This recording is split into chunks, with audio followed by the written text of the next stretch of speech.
Hello, and welcome to What is Innovation, the podcast that explores the reality of a word that is in danger of losing its meaning altogether.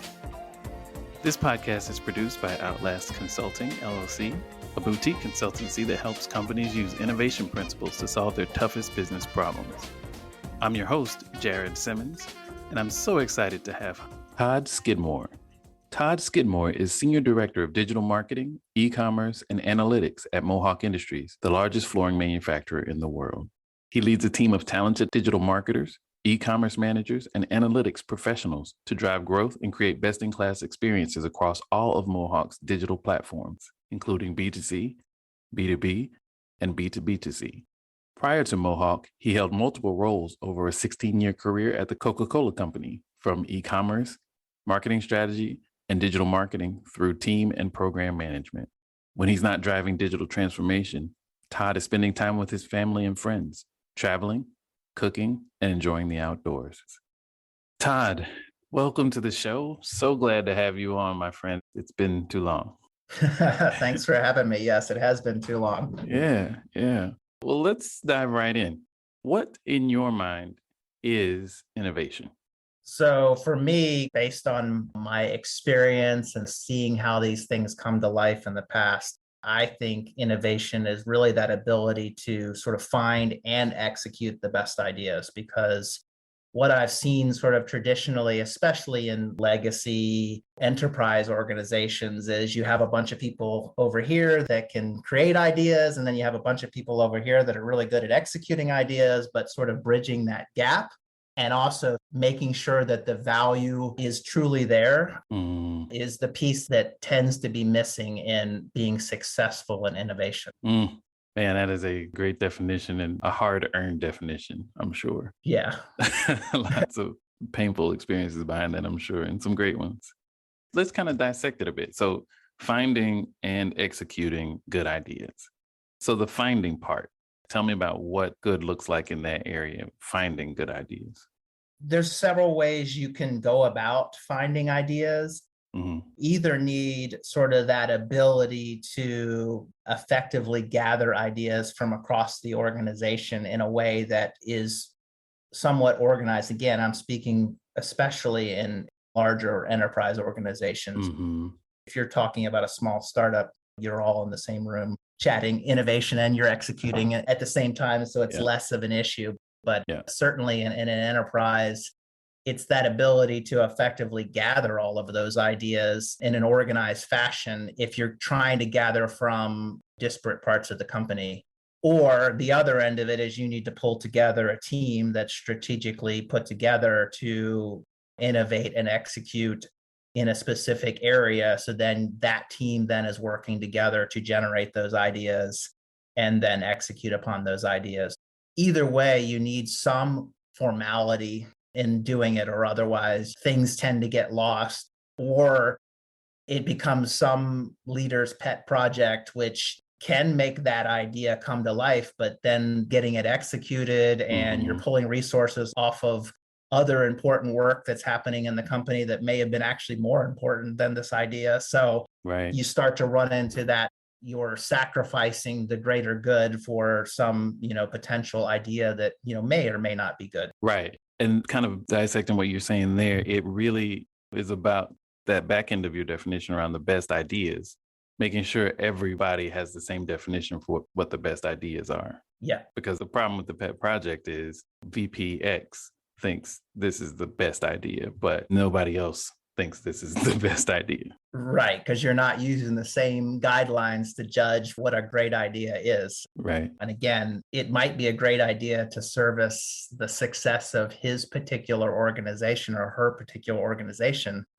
but that doesn't mean it's the greatest thing for the company as a whole, right? So I think that ability to organize it either in some way where it's coming in and organizing it, and there's a team that's reviewing the value and assessing the value, or you have that skunkworks team that's actually acting as representation of the organization and bringing those together and evaluating with the same level of rigidity and the scorecarding that needs and the financial metrics and all those pieces that you need to be doing to measure the potential of that innovation or that idea. Yeah, so true. And you're using terms there that I love to hear in innovation conversations, but don't come up much. Measure, financial metrics, process, those sorts of things. We love to think about the creative elements and aspects of innovation or the fun and engaging side of things. But in order to, like you said, execute those ideas and capture the value, there's that other side of things that has to come along with it. Yeah, it's the less sexy stuff, of course. Exactly. You've moved away from the whiteboarding and the offsite meeting, and you've now gotten to the point of pressure testing it with, again, the financial pieces, the supply chain pieces, or the resource pieces, whether it's a service or a good, it doesn't matter. You have constraints that you have to evaluate against. You have financial metrics that you have to evaluate against. That middle part, which I think is exactly what I was kind of talking about early, bridging to then when you said, you know what, we validated this is a great idea. It's going to drive value for the company. It's going to drive value for your customers. Then you can turn it over to an execution team that also has been brought along and understands that value and is behind it 100%. And then they do what they do really well, which is typically would be, executing those ideas. Oh, I love that idea of a middle kind of phase of innovation because there's this ubiquitous term front end of innovation. And everybody talks about the delivery or the execution piece, but you're exactly right. That middle section is where things typically break down. I think it's because, to your point, people have a definition of success for the back end of the front end. Like, oh, we generated 5,000 ideas and they might be worth $500 million. And everybody's excited because there's all these Post-its and there's all these ideas we can cluster and all these maps and all these things, right? And then on the back end, when it's executed, we can say it's in the market and it's saving this amount of money or it's driving this amount of incremental revenue. But in the middle, those two things often miss each other. That's probably the hard part, is bringing those two things together. It's absolutely the hardest part. But it's also typically going to be the determinant of the success of your innovation. And when I say success, I mean, A, the ability to get it executed, and B, whether it's actually truly going to drive value. Yeah. That's the sort of due diligence period, right? Yes. Yes. Emphasis on due diligence. That's what it requires. But it's also the sort of least sexy, least fun, sort of painful part of the process because it typically doesn't have the structure and processes. And the problem is you can't always even run the same process of that type of thing. Whereas idea generation, you can create some pretty consistent processes for generating ideas. Right. And then you can create some pretty consistent processes for executing ideas. But it's harder to sort of create consistent processes for that middle part because depending on the type of idea, it may require a lot different evaluation, and how you're going to evaluate it could be different, right? Right. There's a definable skill set on the front end and a definable way of doing that. And it's tethered to kind of the divergent thinking and the generation of new and different ideas. And then on the end of it, you've got a process that is risk focused. How do we minimize risk while executing this known thing? And so somewhere in the middle, you've got to go from a lot of ideas to a few low risk market propositions.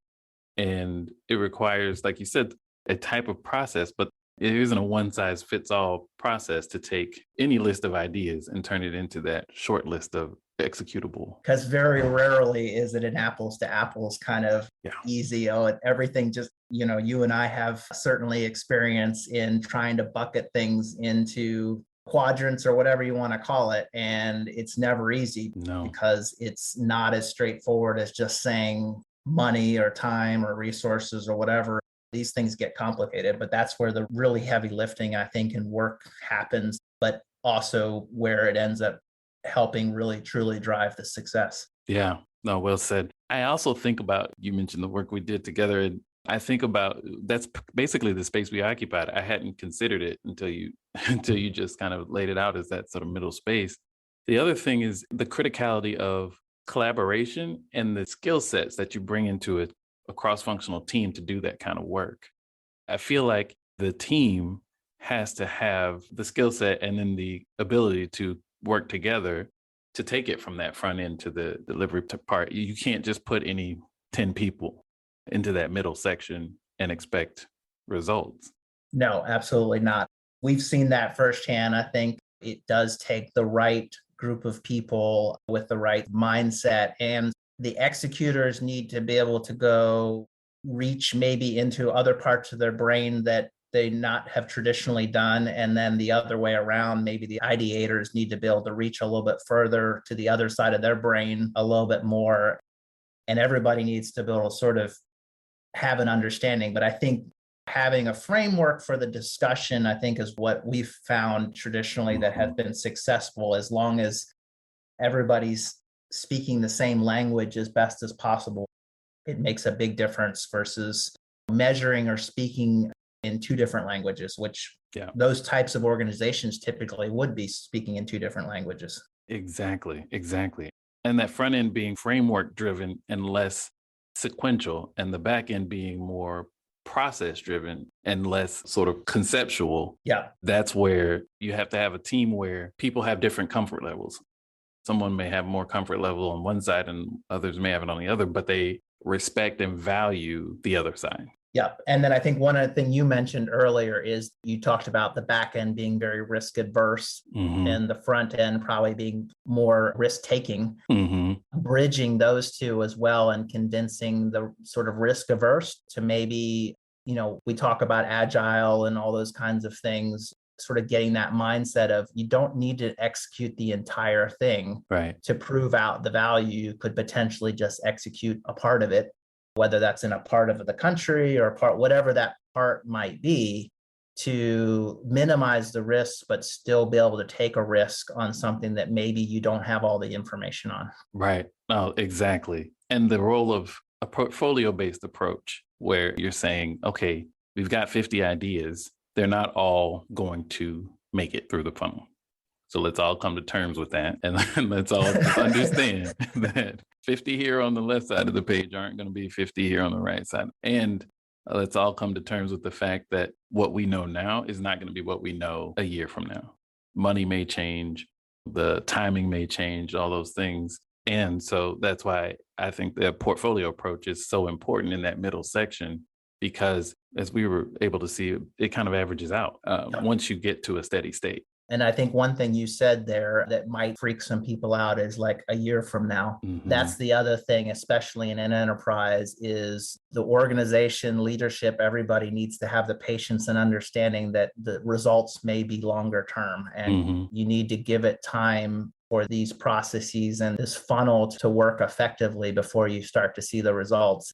You can do the quick thing. That's the high risk, less likely to succeed approach, if you want to take that approach. But if you want to do more of the medium risk and vet this thing out to work, there's going to be some time and patience that needs to happen there. Yeah, so true. So true. I'm having flashbacks to it. Yeah, but the funny thing is, obviously we spent time together doing that kind of work, but that mentality I still take even in the work I do now, which is less traditional innovation process stuff. But I think really bring to market. It applies to anything you're trying to bring to market, so to speak. All of these principles, I think, apply to about anything you're trying to create and bring to market. I couldn't agree more. And that's why I love your definition, because it fits anything. When you think about finding and executing the best ideas, that works in marketing, it works in sales, it works in finance, it works in any aspect. It works for multi-billion-dollar global companies. It works for small businesses. Yeah, it works for services, technology, or products, or traditional. So it works across all of those types of channels as well. Yeah, and it highlights the three processes you need, right? Yep. So you need a process to find it. You need a process to decide which ones are the best, and you need a process for executing. Yep. That's all built into your definition, which is elegant and actionable as everything you do. So I think that's a great call out. Thinking about kind of the world you've moved into since we had the privilege of working together, tell me a bit about innovation in that space. My world now is obviously bringing sort of digital experiences to life, whether it's mobile or web properties or whatever, right? Yeah. That obviously requires a technical side. It requires a content and creative side. It requires all of those pieces. Yeah. An idea, what are we going to bring to life? How are we going to be? The user experience piece of it is a big piece of what we're trying, in the customer experience piece. Those all have to start of an idea. Hey, we've got a customer problem to solve, right? Mm-hmm. That's the other big thing that I stress heavily in my role now is making sure you're working and thinking from the consumer or the customer back versus the other way around. Right. What problems are we trying to solve, or what value are we trying to create for them? Then, of course, how do you then thread that value in through the company? So it's value for everyone, for both sides, right? Right. And then again, we've got similar things. We've got executors that are really good at executing code or whatever we need to get something onto a site, or executing content. Mm-hmm. But it's that same thing of bringing that idea, and then that middle stage is, what my team is hopefully working on hardest to do, is bringing all those pieces together, making sure there's a clear value proposition, prioritizing that work of what's going to bring the most value, looking across all of the platforms, and then sort of turning it over to, okay, now we're going to execute in these stages, right? Yeah. Sounds like it's a very similar, you brought us very similar mindset and structure and process to that work. The work we did was product based. There was machines, there was equipment, there was stuff that had to move, and the movement took time, and you had to invent things. I feel like there's a lot of perception around digital and e-commerce that you just kind of go to the back room and flip a switch and there you go.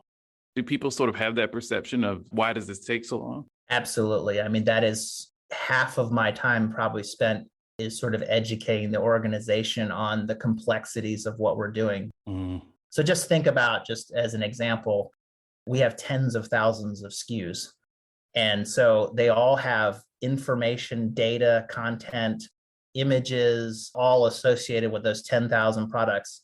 Someone has to enter that information into systems. Wow. That information has to flow from multiple systems, from our ERP systems into our data management systems, and then onto a customer or consumer facing experience. Wow.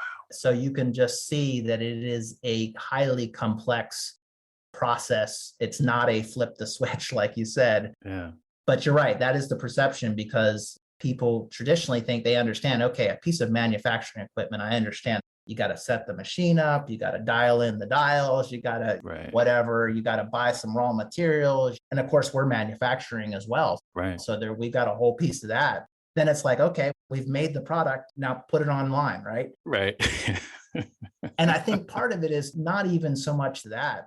It's also getting ourselves embedded into the overall product development process in a way so that we can be operating in parallel to what's happening, versus being the afterthought. Because when you're the afterthought, and I think the traditional thought is just flip it on, you can do that as an afterthought, but I just explained it's a lot more complicated than that. So the way to be successful, certainly as you bring products to market, is the digital process and the marketing process has to happen in parallel to the rest of the processes, so that when it's go live, basically you're go live for everything, right? Right. Yeah, exactly. It's a feature of the product almost. Yes. You're carrying it along. Right. So that when you have a product physically on a shelf, you also have it on a digital shelf, right? Yeah, exactly. That's such an important mindset. I hadn't really thought about it in that way.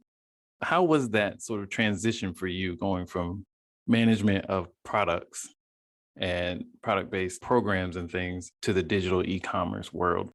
Was that a big skill transition for you, or mindset transition? So yeah, actually the good thing was, so I had like some digital and e-com work before I even did the innovation work.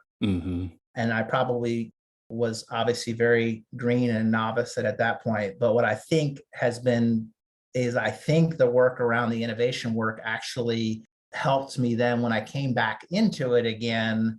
I was able to bring the mindset that we just talked to, especially when you talk about being in charge of bringing massive amounts of projects and experiences to life across an enterprise organization, leading a team to bring all of that together.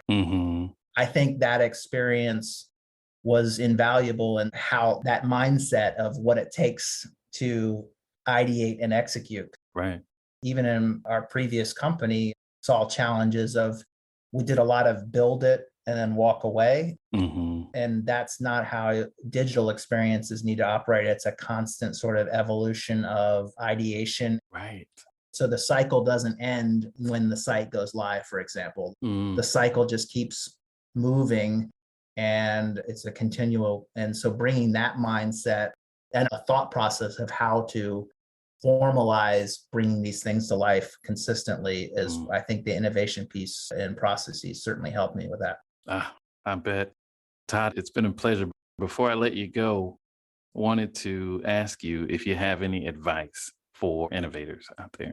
Yeah, I think I'll just sort of keep harping on what we just kind of spoke to. It's that middle section. Yeah. Figure out that middle part, because many times, as we talked about, there's always great ideas out there, tons of them. So, you got to figure out a way to harness those ideas, but that's a fairly easy thing to do. There's multiple ways you can gather ideas and collect them, right? Yep. And then typically, as a company, you're already doing something and you've been doing it for a while, and you've been either making products and selling them or creating services and selling them. So that part, the execution part already is probably already figured out. It's that middle part that is the processes and the focus and the rigidity around evaluation of bringing ideas from idea to execution. It's figuring that part out. Yeah, that's great advice. And like I said, I'm sure hard-earned, and I appreciate you sharing it with everyone. Innovation has been core to my career, and it's been a big part of what I do. And one of the privileges I've had and the innovation work I've had was being able to build something and work with you. So I really appreciate your time. Yeah, and likewise, I definitely learned a ton from you as we spent time together. I think you brought some of that background that I certainly didn't have. And I think we worked well together, bringing our own backgrounds and experiences together to sort of form something, I think, that was sort of the 1 + 1 is 3 kind of thing. Yeah, no doubt. Appreciate each other's skill sets and learn from each other, I think, is a key aspect of what you were talking about. Thanks again for your time, and let's do this again soon. All right. Thanks for having me. All right. Take care.